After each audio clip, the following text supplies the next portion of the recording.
All right, so final Happy Dad Seltzer review I have for you guys today. This is the Wild Cherry. So let's go ahead and crack this thing open. Smells delicious.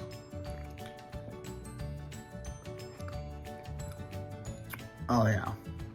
Yeah, that's got a good flavor too. So that is all 4 of the seltzers of the mix pack, as well as 5th flavor of the fruit punch. Out of all of them, the only one I did not care for is the watermelon, and that's could be easily just a personal preference.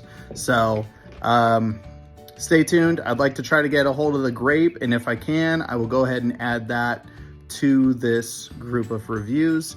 And more reviews and recipes to come, so just stick around. So thanks, I'll talk to you guys all later.